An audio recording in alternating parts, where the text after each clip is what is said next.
हमारे कुछ ऐसे सुख हैं जो हमें परमात्मा भक्ति नहीं करने देते। विशेष तौर से जो ये चार सुख हैं, ये हमें परमात्मा भक्ति, नाम भक्ति नहीं करने देते। नाम भक्ति में सबसे बड़ी बाधा बनकर ये सामने आते हैं, हमें पता तक नहीं चलता। ऐसा कोई व्यक्ति नहीं है जो परमात्मा भक्ति नहीं करना चाहता, क्योंकि सभी जानते हैं कि एक दिन जो कर्मों का लेखा जोखा है वो सामने रखा जाएगा, वहां पर परमात्मा भक्ति हमारे काम आएगी। लेकिन चाह कर भी हम नाम भक्ति नहीं कर पाते। तो भाई इन चार जो सुख जिनकी मैं आज चर्चा कर रहा हूं, इन पर विशेष ध्यान दो। अगर इनको त्याग दिया तो भाई फिर ये नाम भक्ति, राम भक्ति, परमात्मा भक्ति सब कर सकते हो। और त्यागने का मतलब ये नहीं है कि तुम कोई अंदर ही अंदर द्वंद्व पाल लो, दुखी रहो। दुखी रहने की कोई आवश्यकता नहीं है। पहले ये समझो ये सुख है कौन से जो हमें भक्ति मार्ग पर आगे नहीं बढ़ने देते। इन्हें एक एक करके समझो, क्योंकि भाई नाम देते समय गुरु ने हर चीज सिखाई है, लेकिन फिर भी ऐसी कौन सी चीज है जो हमें नाम भक्ति नहीं करने देती? तो भाई ये चार ही चीजें ऐसी हैं जो हमें नाम भक्ति नहीं करने देती। सबसे पहला है सुख।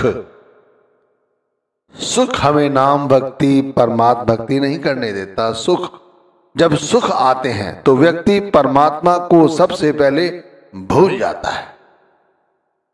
भाई सुख का ऐसा मजा है, ऐसा आनंद है, देख लो कि सुख आते ही परमात्मा और गुरु नाम सब दूर हो जाते हैं। और दूसरा संपत्ति। जब संपत्ति व्यक्ति के पास आती है तब भी वो इस सुख को प्राप्त कर लेने पर परमात्मा को भूल जाता है, गुरु को भूल जाता है। और तीसरा है परिवार। परिवार भी हमें भक्ति में सबसे बड़ी बाधा है। देख लो, जब शादी होती है व्यक्ति की तो फिर वो माता पिता को भूल जाता है जिन्होंने उसे पाला, पोसा, बड़ा किया। और फिर जब उसका खुद का परिवार बढ़ता है तो फिर वो इतना खुश होता है कि अपना परिवार बढ़ रहा है, तो फिर परमात्मा को भूल जाता है और इन्हीं परिवारों में पड़ा रहता है। चौथा है बड़ाई। जब व्यक्ति को मान मिलता है, बड़ाई मिलती है, तब भाई वो नाम भक्ति, परमात्मा भक्ति से वंचित रह जाता है। तो ये चार चीजें हैं जो सबसे पहले हमें इन पर अंकुश लगाने की जरूरत है, जो हमें परमात्मा भक्ति नहीं करने देते। सुख, संपत्ति, परिवार, बड़ाई, सब परिहर करऊं सेवकाई। जब तक इन्हें नहीं त्यागोगे तब तक भक्ति नहीं कर सकते। सुखों को कौन त्यागना चाहता है? कोई ऐसा विरला जो दुख चाहता हो। लेकिन जो व्यक्ति सुख चाहने पर भी जिसका मन, जिसकी आत्मा प्रफुल्लित नहीं होती, आनंद नहीं मनाती, तो वो दुखी आने पर भी शांत रहता है। गीता यही कहती है। जो सच्चा है, भक्त है, जिसके हृदय में नाम बसा हुआ है, वो सुख और दुख दोनों स्थिति में समान रहता है। तो त्यागना ऐसे है कि सुख है, लेकिन सुख की छाया हमारे मन और हमारी आत्मा पे नहीं पड़ी।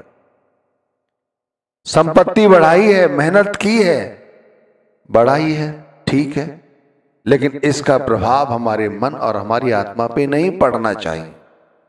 सुबह जाते हैं काम पर, शाम आते आते कुछ पा लेते हैं, कुछ कमा लेते हैं, कितने प्रफुल्लित होकर आते हैं। भाई ऐसा नहीं होना चाहिए।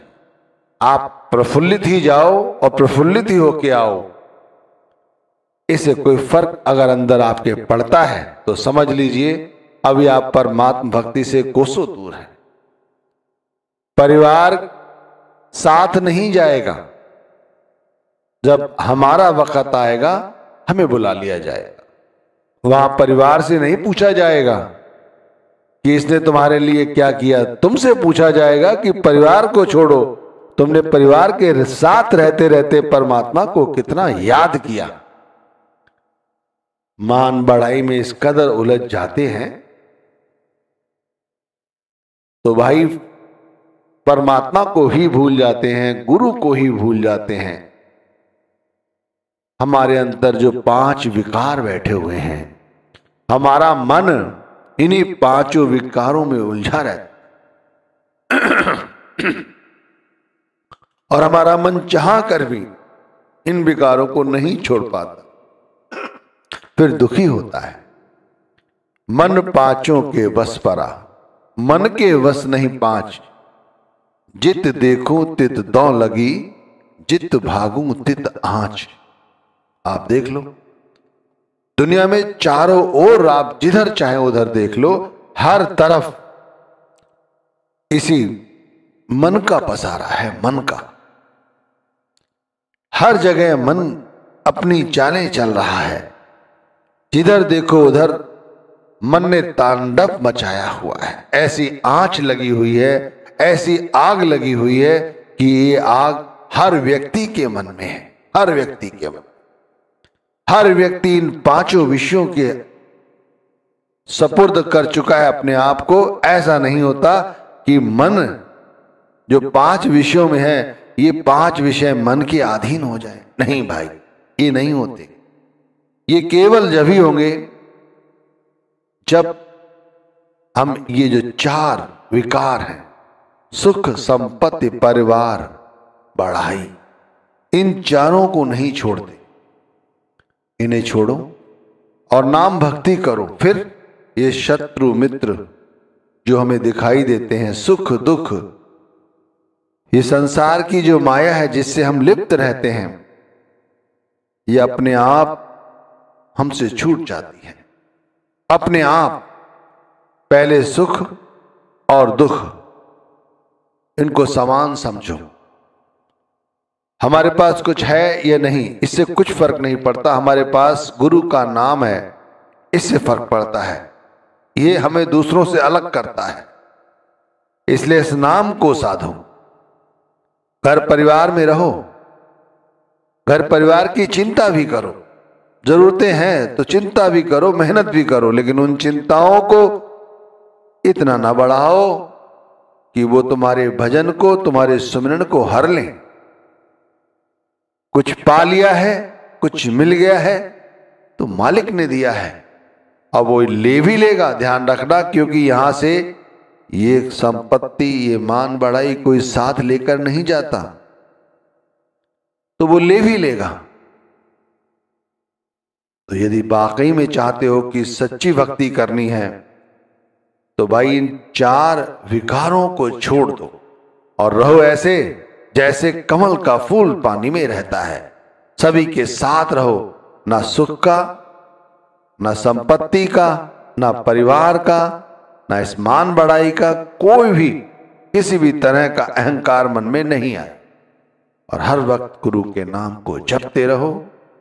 बस यही कलयुग का सबसे बड़ा आधार।